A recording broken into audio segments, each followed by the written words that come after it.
Well, Oasis are back together, so I am here in my shadowy V Westlife style basement studio, and I'm going to talk about these Oasis cassettes. These are the original Canadian releases from the 1990s, from when these albums were new. And I'm talking about these tapes because I know that Oasis has a lot of younger fans who weren't around when these albums were new releases. In fact, a lot of them weren't even born yet. And for a lot of these fans, and for a fair number of younger people, obsolete audio formats like cassettes have a certain mystique that more modern ways of listening to music, like streaming, don't necessarily have. And in the mid to late 90s, it was quite common for people my age. I was 12 years old when I bought What's the Story? Morning Glory in 1996. It was quite common for people my age to not have a personal CD player. My family did have a CD player, which we bought in, I think, about 1990. But for my own listening, I just had a Walkman and a cassette boombox at home, so cassettes were more convenient for me. They were also a few dollars cheaper. And these three albums were, I believe, the only Oasis releases on cassette that came out in North America. I may be mistaken about that. There may have been a cassette of the Master Plan. I never saw one. And so when the Master Plan came out, I bought that on CD. And I know in some parts of the world it definitely did come out on cassette. I'm not sure if it came out in North America. Now, the other reason why I want to talk about these tapes is that each one contains an anomaly that I think is kind of interesting compared to all of the other releases of this material. Now, I want to say, before getting into each individual tape, that the anomalies are not, they have nothing to do with the audio content, with one very minor exception. And that very minor exception is on What's the Story? Morning Glory. And as I mentioned earlier, I bought this album when I was 12 years old in 1996, and I loved it so much that I bought it twice, because I bought this copy first, and you'll notice that the case of this one is quite beat up and the liner notes are quite beat up. I loved it so much. I played it every day, several times a day, and I loved it so much that I literally wore it out and needed to buy it a second time, and that's where this better copy comes from. So I mentioned that there is a minor audio anomaly on What's the Story? Morning Glory. Now, those of you who are familiar with this album from streaming or from the CD copy will know that between track 6 and 7, that is to say between the first version of the Swamp Song and Some Might Say, there is an extremely brief little transition. On the very tail end of the Swamp Song, there's a little sound of tape warble, and then immediately the first chord of Some Might Say comes in. Now, on the cassette, that first excerpt from the Swamp Song and Some Might Say are separated by a side break. So they couldn't do the continuous crossfading trick that they did with that little tape warble transition. So that tape warble transition has simply been deleted from the end of the Swamp Song on the cassette version. It's just not present. Morning Glory was also one of those tapes that was known in its day for being a lot longer on one side than the other. The A side was a lot shorter than the B side. There's a couple of minutes of blank tape at the end of side A.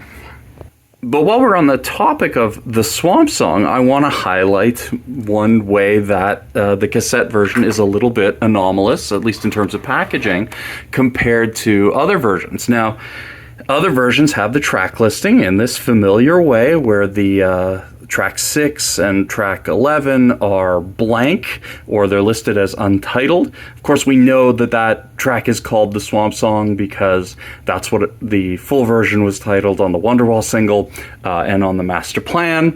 But there's nothing in the liner notes indicating that the track is called that. And in fact, the instrumental credits credit Paul Weller only for playing guitar on Champagne Supernova, even though he also, of course, plays on the Swamp Song.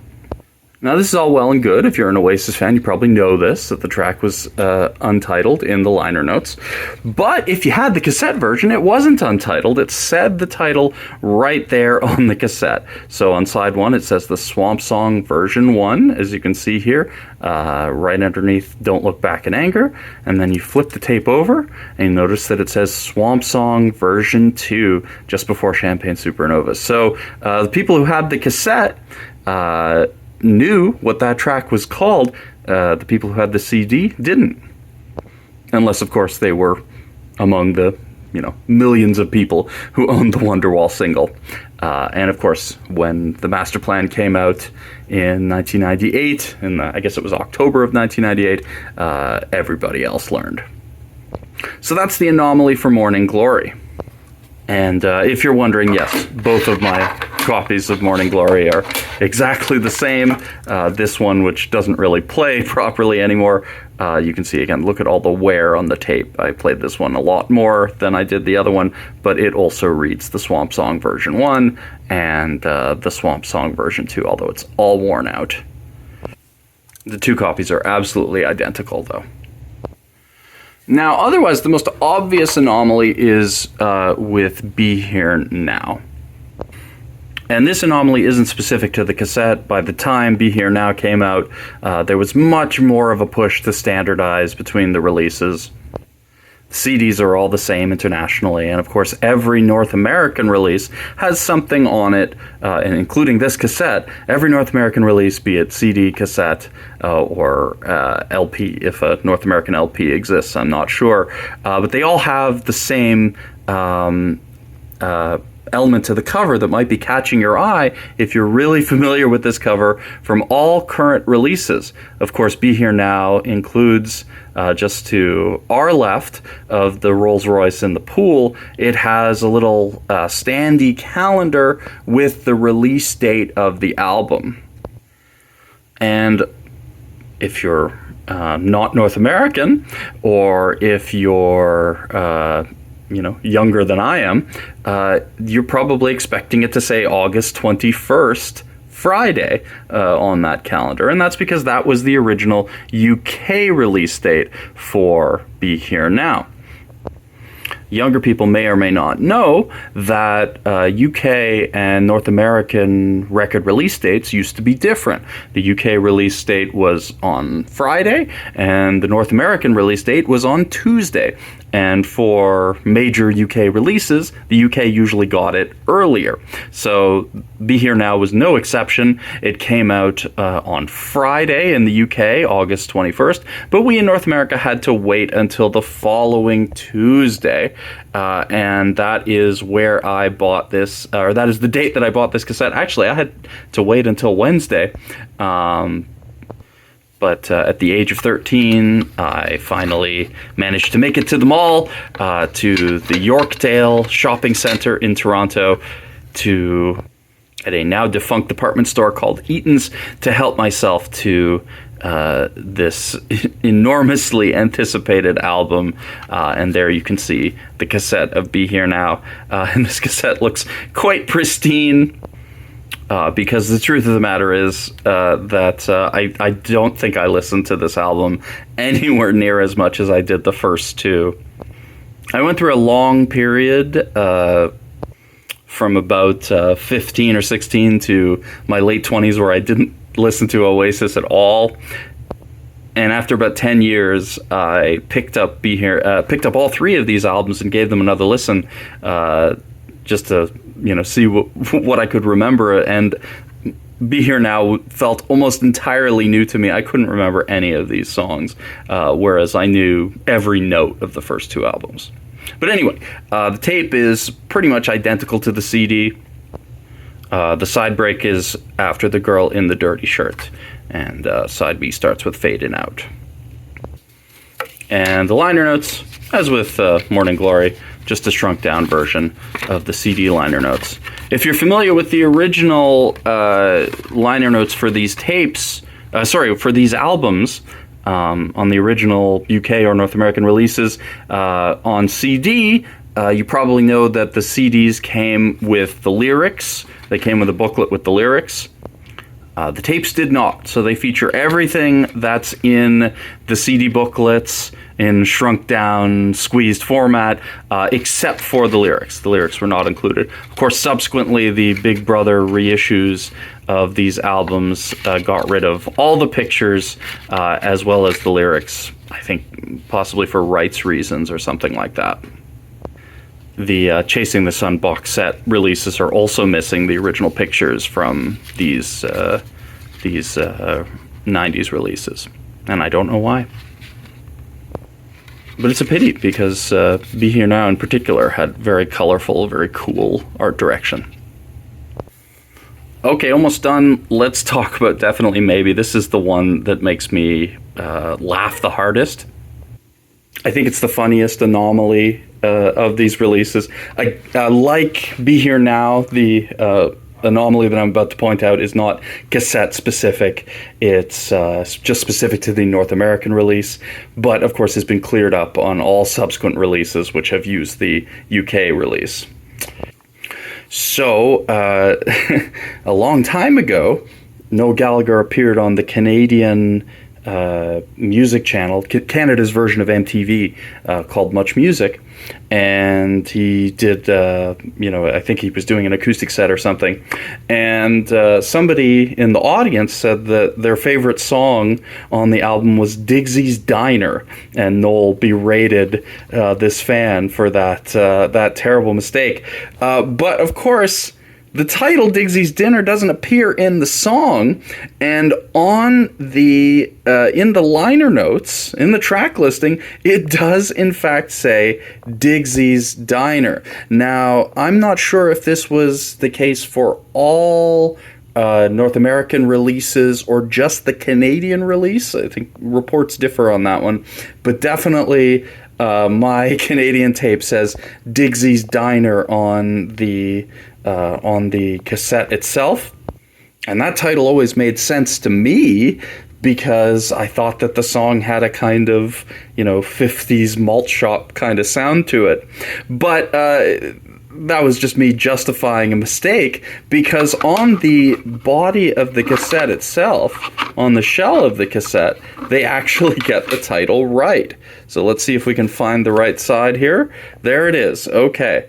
Side 2, Supersonic, Bring It On Down, Cigarettes and Alcohol, and there it is, Digsy's Dinner. So they got the title correct on the shell of the cassette, but they had that terrible typo, which mortified that poor fan, on the back cover. And it wasn't just a typo there, because the typo was repeated inside the booklet as well. So there you have it, in blue text on top of Noel's face. It says Digsy's Diner. And again, we have all of the pictures that came in the original CD booklet in all releases. And we once again do not have the lyrics. And that, of course, differentiates the cassette releases from the CD releases. But yeah, Digsy's Diner. It genuinely said it twice in the notes to this release. So, the number of diners outnumbered the number of dinners, so there was no reason not to think that it was dinner that was the error rather than diner. And I don't know about you guys, but I was not on the internet at the time, so I had no way of confirming what the right title was. And it didn't really matter, because I never noticed that it said dinner on the tape rather than diner. you'll notice that there is a little warning on both sides of this cassette that says that one side of the cassette may be longer than the other to preserve the album continuity. That is actually not the case for Definitely Maybe. The sides are of very similar length. It's only What's the Story, Morning Glory that's affected by one really disproportionate side length. But anyway, yeah, I wasn't on the internet at the time that I bought this tape. I bought it in the, I want to say the spring or early summer of 1997, of course, after Morning Glory, and just before Be Here Now came out. And in fact, I remember going to Sam the Record Man in the summer of 1997, saying that I was looking for looking for the other Oasis album other than Morning Glory, and confusing the guy because he thought that I was looking for the single for Do You Know What I Mean, which had already been released at that point. And I had no idea. I hadn't seen the video yet. I had no idea that another Oasis album was coming out. That was what life was like back in the 1990s, in the days before the internet. If you were a kid living in the suburbs, like I was, your favorite band could have a new album coming out, and you could just as easily have no idea. And all you'd be able to do when you found a new album that you hadn't seen before in a record shop was you'd go to the back cover and check the date to see if the album that you hadn't seen before was newer or older than the one that you were already familiar with. Anyway, that's a little bit of personal reminiscence about buying Oasis albums on cassette in the 1990s. Thank you for bearing with me through that. I hope you enjoyed this discussion of the release anomalies of these North American releases of the first three Oasis albums. And if you're going to one of the concerts, I hope you have a great time. I'm a little bit envious. I'm here in Winnipeg. They're not playing in Winnipeg. There's no chance for me to get back to my birthplace of Toronto. I've got a young child, but I'll be here wishing you who are going to see it in Toronto a great show. And I hope it lasts this time.